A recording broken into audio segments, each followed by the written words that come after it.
रामापुर नाम के गांव में साधना और शारदा नाम की सास बहू रहते थे। दोनों बड़े मेल जोल से रहते थे, ऊपर से बड़े समझदार भी थे।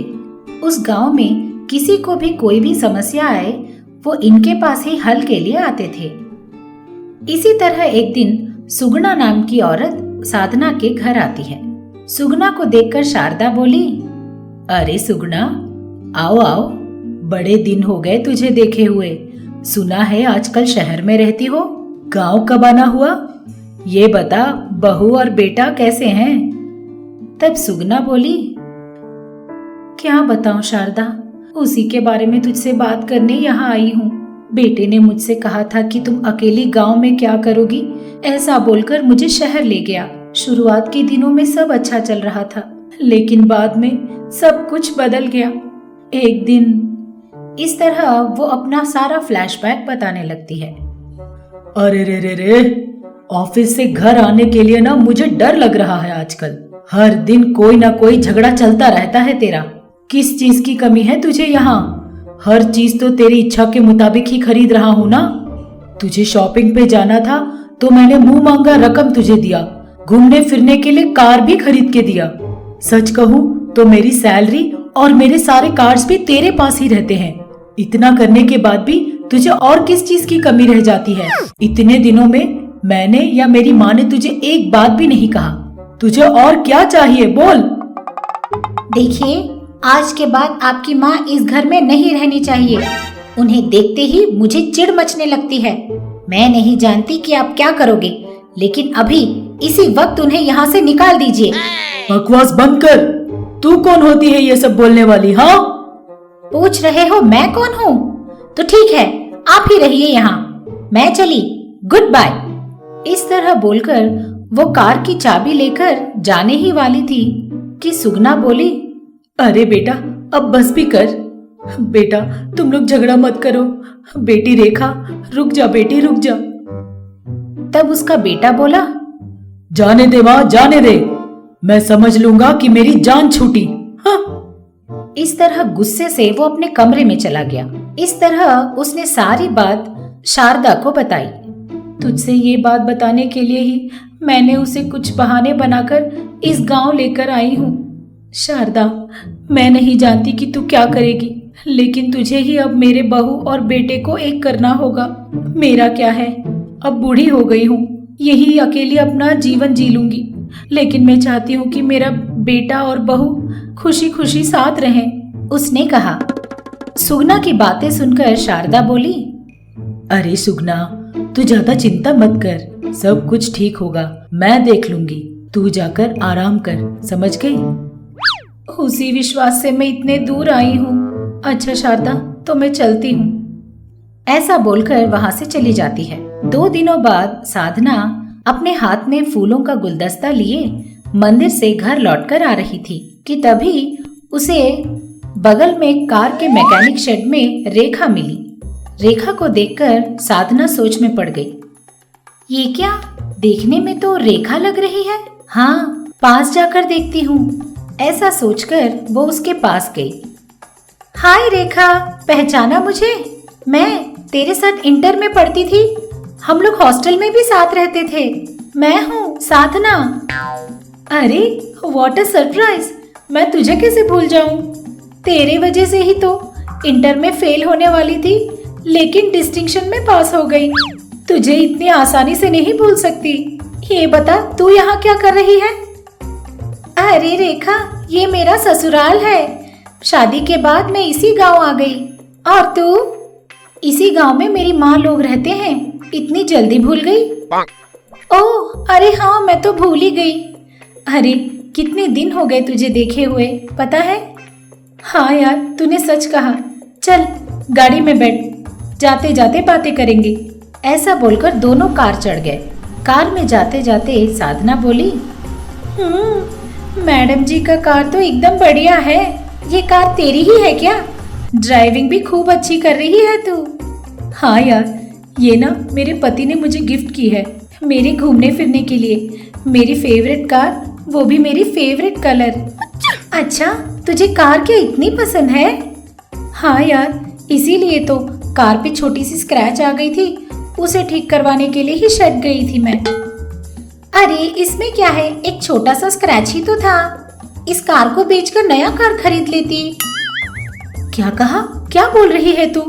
10 लाख रुपए की कार है, छोटी सी स्क्रैच की वजह से इसे बेच देंगे क्या? स्क्रैच को रिपेयर भी तो करवा सकते हैं। मेरा कार मुझे बहुत प्यारा है। अच्छा 1 मिनट। ऐसा बोलकर साधना फोन निकालकर अपनी सासू माँ को फोन लगाती है। हेलो सासू माँ, मैं घर आ ही रही थी कि रास्ते में मुझे मेरी दोस्त रेखा मिल गई। जरा मैं उससे बातें करके घर आऊंगी, ठीक है? ऐसा बोलकर वो फोन रख देती है। अरे क्या यार, दोस्त के साथ बाहर जाने के लिए भी तुझे अपनी सास से परमिशन लेनी पड़ती है क्या? नॉनसेंस। ये परमिशन नहीं, इंटीमेशन था। एक बहू होने के नाते ये हमारा कर्तव्य है कि हम अपने सास को बताएं कि हम क्या कर रहे हैं और कहाँ जा रहे हैं। ऊपर से मेरी सास बहुत अच्छी है, पूरे गांव में इनकी बहुत इज्जत है, इसीलिए मिनिमम कर्टेसी तो दिखानी ही पड़ती है। इसका मतलब तू अपने सास ससुर के साथ रहती है? हाँ यार। माय गॉड, इन बुढ़ों के साथ कैसे मैनेज कर लेती है तू? सुबह उठते ही चाय कॉफी ये वो करके जान ले लेते हैं ये। मुझसे नहीं होता ये सब। हाँ, देखने में तो बूढ़े हैं, लेकिन एक बार सोचो तो बहू के नाते उनका एक्सपीरियंस 30 से 35 साल का है। बोलो तो वो हमारे सीनियर्स हुए। जिंदगी भर के सारे सीख हम उनसे सीख सकते हैं, वो भी मुफ्त में। बस थोड़ा सा प्यार दिखाओ तो काम बन जाता है। इसीलिए कम से कम उनकी सीनियरिटी के लिए और उनके एक्सपीरियंस का तो हमें इज्जत करना चाहिए ना। लेकिन हम लोग पर्सनैलिटी डेवलपमेंट और मोटिवेशन क्लासेस सुनने के लिए लाखों रुपए खर्च कर देते हैं, लेकिन वही बातें अगर घर के बुजुर्ग बोलते हैं तो हम बोलते हैं कि वो हमारी क्लास ले रहे हैं और उन्हें घर से भगा देते हैं। ऐसी हो गई है हमारी परिस्थिति। अपनी दोस्त की बातें सुनते ही रेखा अचानक से अपनी कार रोक देती है। तब साधना पूछती है, क्या हुआ तुझे? इतना सडन ब्रेक क्यों मारा? साधना, मुझे तुझसे एक बात बतानी है। ऐसा बोलकर उसने सारी बात अपनी दोस्त को बताई। तब रेखा बोली, बता यार, इसमें मेरी गलती क्या है? मैं चाहती हूँ कि मैं खुश रहूं, इसमें गलत क्या है? तब साधना बोलती है, देख, अगर सही और गलत को 1 मिनट भूल जाएं, तो जो तूने किया उसे सैडिज्म कहते हैं। सामने वाले को दुख पहुंचाकर तू खुश रहना चाहती थी ना, उसी को सैडिज्म या साइकोइज्म कहते हैं। वैसे भी माँ बाप को प्यार करने वाले पति मिलना बहुत लकी बात होती है। ऐसे लोग ही अपनी पत्नी को उससे ज्यादा प्यार देते हैं, क्योंकि अपने पति के करीबी लोगों को ध्यान से देखभाल करना एक पत्नी के नाते तुम्हारा कर्तव्य है। तू जानती है ना वो तुझसे कितना प्यार करते हैं और तुझे कितने प्यार से रखते हैं। देख, 10 लाख रुपए की इस कार पर जब छोटा सा स्क्रैच पड़ गया था, तूने इसका रिपेयर करवाया, लेकिन इसे बेचा नहीं ना। उसी तरह इस कार को गिफ्ट करने वाले तुम्हारे पति का तुम्हें कितना वैल्यू करना चाहिए। एक बार मेरी बात पर गौर कर। चल, तेरी मर्जी के मुताबिक तेरी सासू माँ तेरे घर से चली तो गई, लेकिन इन सब से क्या तेरे पति खुश रहेंगे? वो उसी क्षण से तुझे एक राक्षस की तरह देखते होंगे, लेकिन बाहर हंसते हुए लोगों के सामने नाटक करते रहेंगे, लेकिन उनके मन में तेरे लिए कभी भी जगह नहीं रहेगी। इस तरह की झूठी खुशी तुझे सच में चाहिए क्या? देख रेखा, तूने जो आजू बाजू रेखाएं बनाई है ना, उन सबको मिटा ले, तब तुझे को समझ में आ जाएगा कि तूने क्या मिस किया है। ये सब बातें सुनकर रेखा गहरी सोच में पड़ जाती है। थैंक यू साधना, मैंने बस यही सोचा था कि मैं खुश रहूं, लेकिन मुझे अभी समझ में आया है कि मेरे साथ रहने वालों की खुशी भी मुझ पर ही निर्भर होती है। थैंक्स यार, तूने मुझे सारी बात बड़े अच्छे से बताई। मैं अभी अपनी सासू माँ को कॉल करके माफी मांगूंगी। अरे कॉल करने की क्या जरूरत, चल मेरे साथ, हमारे घर पे ही है तेरी सासू माँ। क्या सच में?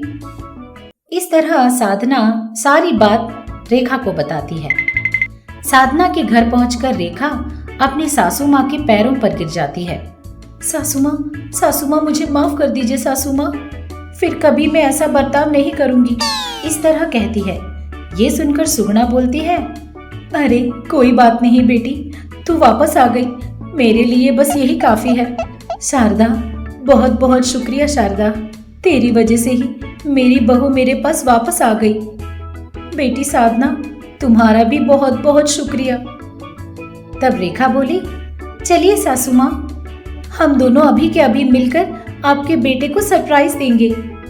ऐसा बोलकर दोनों वहां से निकल जाते हैं। एक गांव में अनसुया नाम की औरत रहती थी। उसका एक लौता बेटा था, नाम था सूरी। अनसुया का पति मल्लैया कई सालों से बकरियों का मांस बेचता था। अनसुया और उसका बेटा सूरी भी इन्हीं बकरियों का धंधा करते थे। अनसुया उन बकरियों की दूध बेचती थी। सूरी और मल्लैया दोनों हर दिन उन बकरियों को लेकर जंगल में ले जाकर उनसे चारा खिलवाकर वापस आया करते थे। एक दिन अनसुया अपने पति मल्लैया के पास आकर बोली, अजी सुनते हैं, हमारे बेटे सूरी के उम्र के बाकी लड़कों की शादियां हो गई हैं। आजकल तो गांव वालों ने भी बोलना शुरू कर दिया है कि कब तक अपने बेटे की शादी नहीं करवाओगे। क्या मैंने कभी उसको शादी करने से मना किया है क्या? हमेशा वही मना कर देता है और बोलता है कि अगले साल शादी करेगा। मैं क्या करूं? बता, जबरदस्ती तो उससे शादी नहीं करवा सकता ना। अजी समझा बुझाकर उसकी शादी करवा देंगे। इस तरह बिना शादी के अकेला कितने दिन रहेगा? इस तरह दोनों बातें कर रहे थे कि दूर से सूरी को आता हुआ देखकर मल्लैया बोला, वो देख, वो खुद ही आ रहा है। जो भी समझाना बुझाना हो सब तू ही देख ले। ऐसा बोल रहा था कि तभी सूरी घर के अंदर आ गया। आते ही बोला, अरे माँ, उस मस्तान ने कहा है कि बकरी के पैसे कल देगा। हाँ ठीक है बेटा, तू जरा अंदर आके बैठ तो, उसने कहा। सूरी जाकर अपनी माँ के पास बैठ गया।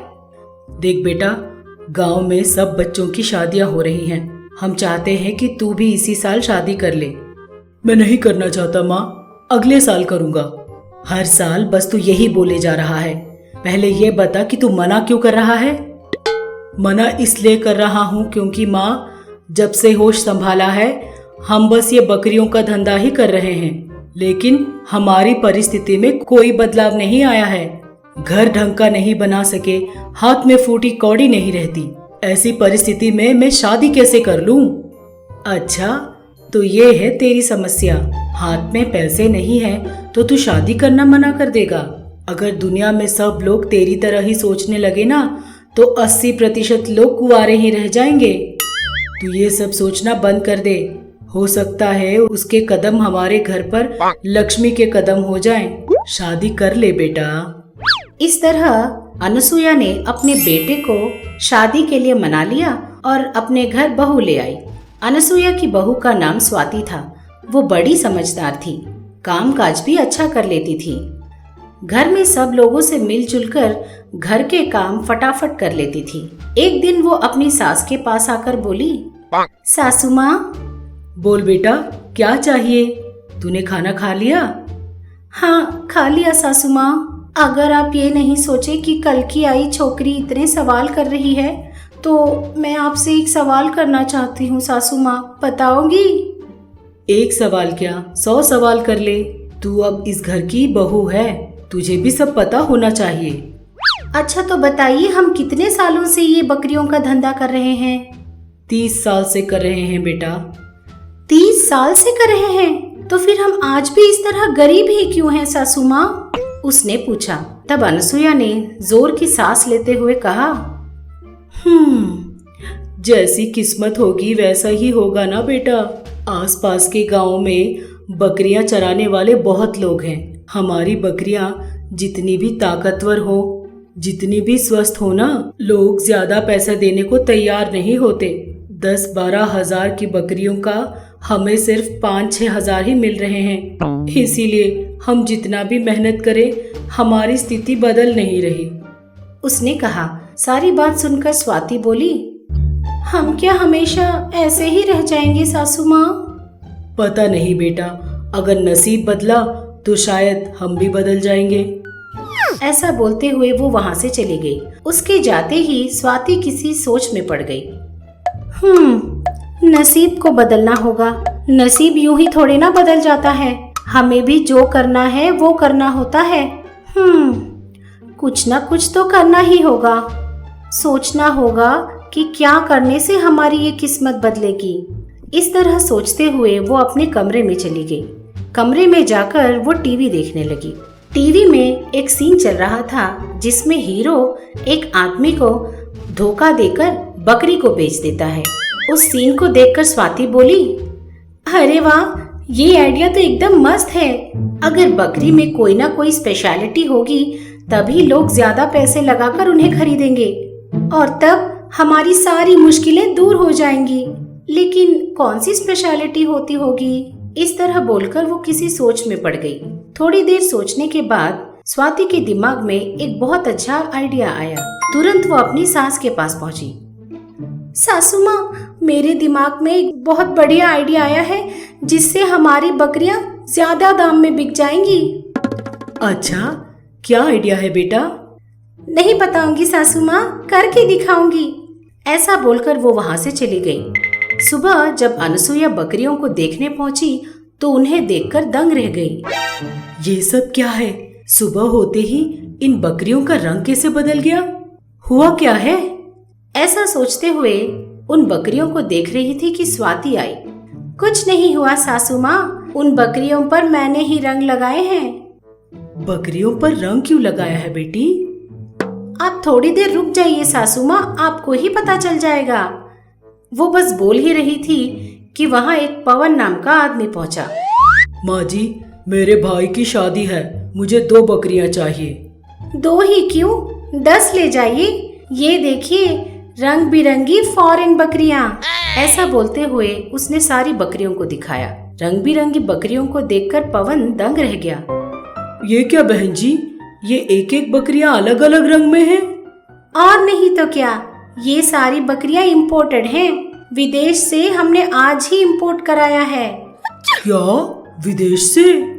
हाँ, वो देखो, वो लाल बकरी चाइना से आई है और उस गोरी सी बकरी को मैंने अमेरिका से मंगवाया है। मैं चाहती हूँ कि इसका परिवार यहाँ अपने देश में बढ़ाऊं। ये बात सुनकर अनसुईया और पवन दोनों दंग रह गए। अनसुईया का मुंह तो खुला का खुला ही रह गया। क्या सच में एक एक रंग की मुर्गी एक एक देश की है? हाँ, और भी आ रही हैं। ये बस सैंपल के लिए मंगवाया है। अगर मैं अपने भाई की शादी में चाइना की बकरी खिलाऊंगा तो बड़ा अच्छा होगा, लेकिन अगर ये बकरियां चाइना और अमेरिका से आए हैं तो इनके दाम तो ज्यादा होंगे ना? अरे भाई, बकरियों का मोल तो उनके मांस के आधार पर ही टिका हुआ होता है ना, उसने कहा। पवन बड़ा खुश हो गया। ठीक है, मैं उस चाइना की बकरी और अमेरिका की बकरी दोनों को लूंगा। कितने का दोगे? चाइना की बकरी 10,000 की है, अमेरिका की बकरी 2,000 ज्यादा की है, 22,000 होंगे। अरे वाह, ज्यादा महंगे नहीं हैं। लाइए इधर दीजिए। ऐसा बोलकर उसने पैसे देकर दोनों बकरियां लेकर चला गया। उसके जाते ही स्वाति ने उन पैसों को अनसुईया को देते हुए बोला, ये लीजिए सासू माँ पैसे। पैसे तो अच्छे आए हैं, लेकिन इस तरह झूठ बोलकर बेचना गलत है ना? सासू माँ, हमने भले ही झूठ बोला हो, लेकिन हमने उन बकरियों का दाम तो नहीं बढ़ाया ना। हमने बस झूठ बोला है, धोखा नहीं दिया। कुछ नहीं होगा, आप इसके बारे में ज्यादा मत सोचिए, उसने कहा। दूर से सूरी अपनी पत्नी की चतुराई देख रहा था। वो अपनी पत्नी के पास आकर बोला, मैंने सोचा था कि बीवी आएगी तो खर्चे बढ़ेंगे, सिरदर्द बढ़ेगा, लेकिन तुम मेरी मुश्किलें दूर करने के लिए समझदारी से सोच रही हो। बहुत बहुत शुक्रिया। इस तरह उसने अपनी पत्नी को धन्यवाद किया। उस दिन से स्वाति अपनी सूझबूझ से उन बकरियों का धंधा संभालती थी। थोड़े ही दिनों में उन्होंने बहुत बड़ा मकान बना लिया और खुशी खुशी रहने लगे।